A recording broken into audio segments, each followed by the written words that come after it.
कम से कम डैम तब तक हो और फिर पुल का भी निर्माण हो। माननीय सदस्य। और पुल के बन जाने से सीतामढ़ी, पूर्वी चंपारण, संजना जाटव जी और ये सीतामढ़ी का जानकी धाम, अयोध्या का संपर्क भी सीधा जुड़ जाएगा। अतः मैं आपके माध्यम से ग्रामीण विकास मंत्री से भी आग्रह करती हूँ कि केंद्र सरकार इस पुल के निर्माण के लिए जल्द से जल्द जनता जनार्दन को और सर्व समाज को बहुत बहुत धन्यवाद देना चाहती हूँ, क्योंकि उन्होंने मुझे यहाँ हिंदुस्तान की बड़ी पंचायत में चुनकर भेजा है। अध्यक्ष महोदया, मैं भरतपुर संसदीय क्षेत्र से आती हूँ। यहाँ शहर से लेकर गांव तक पानी की बहुत बड़ी समस्या है। मेरे क्षेत्र में पानी की कमी है, क्योंकि ज़्यादातर पानी में फ्लोराइड और खारापन है। इसके पानी से गंभीर बीमारियों से लोग वहाँ जूझ रहे हैं। महोदया, मेरे भरतपुर से ज़्यादातर आबादी खेती पर निर्भर है। परिवार का पेट भरने के लिए खेती के अलावा रोजगार का कोई अन्य संसाधन नहीं है। पानी की कमी के कारण किसान भुखमरी और आत्महत्या करने पर मजबूर है। महोदया, मैं ज़मीन से जुड़ी हुई हूँ और एक किसान परिवार की बेटी हूँ, इसलिए किसानों का दर्द महसूस करती हूँ। सरकार पानी को लेकर बड़ी बड़ी घोषणाएं करता है, परंतु आज धरातल पर कोई काम नहीं हुआ है। मुझे दुख है इस बात का कि देश राजस्थान पानी की किल्लत को बखूबी जानता है, फिर भी बजट में राजस्थान की अनदेखी की गई है।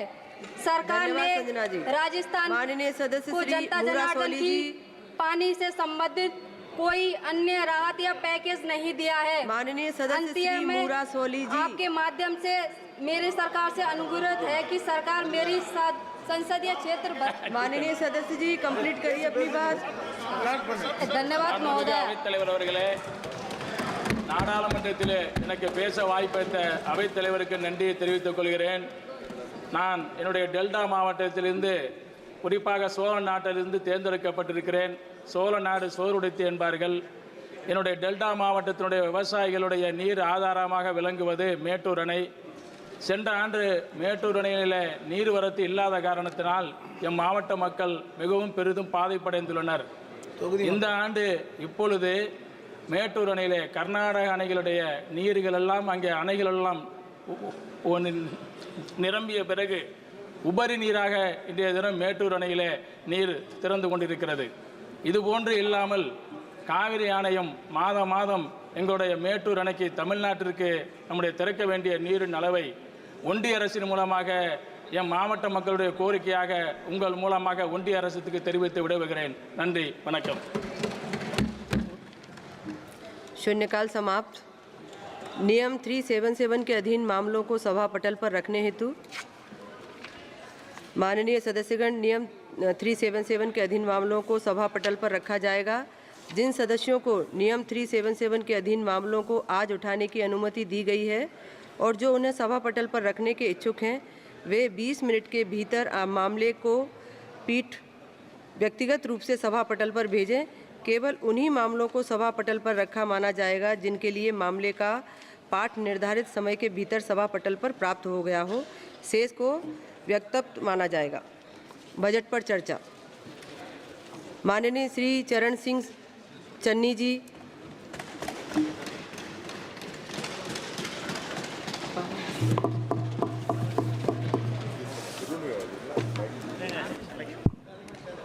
माइक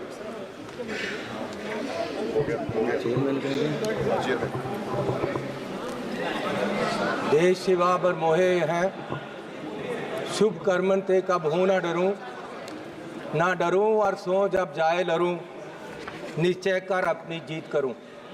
माननीय चेयरमैन, मुझे लगता है कि जो ये सरकार वाले हैं 10 साल राज करके एग्जॉस्ट हो गए और अब इनके पास कोई आइडिया नहीं बचा है और कोई सिंसियरिटी भी नहीं है। कितनी महत्वपूर्ण चर्चा देश के बजट पे हो रही है और जब से चर्चा शुरू हुई है मैं देख रहा हूँ ना प्रधानमंत्री जी, ना होम मिनिस्टर, ना फाइनेंस मिनिस्टर।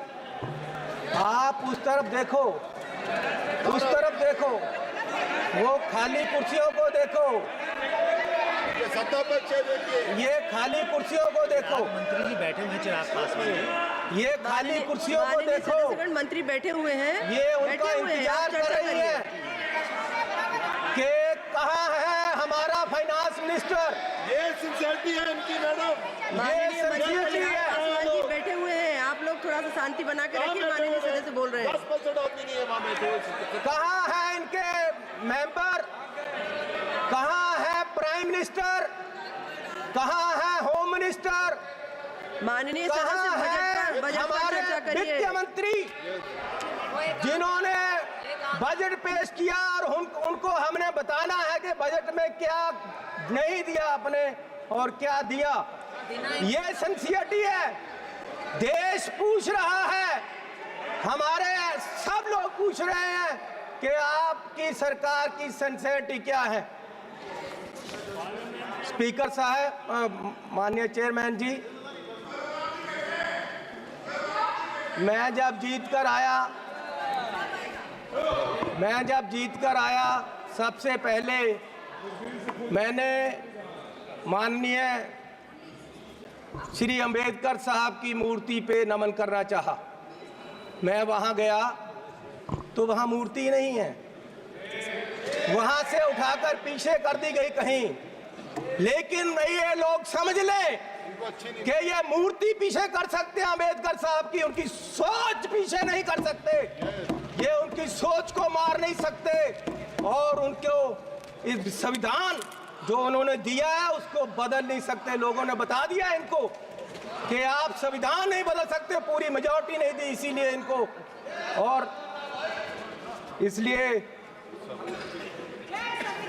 मैं ऐसा चाहूं राज में जहां मिले सभी को अन्न, छोट बड़ो सब सम बसे, रविदास रहे प्रसन्न। माननीय चेयरमैन जी, 22 तारीख को बजट पेश हुआ। मुझे बड़ी खुशी थी कि बजट में जा रहे हैं, पहली बार आया हूं सदन में। जलंधर के लोगों का धन्यवाद है जिन्होंने मुझे यहाँ खड़ा किया ले आकर, उन वोटरों का धन्यवाद है।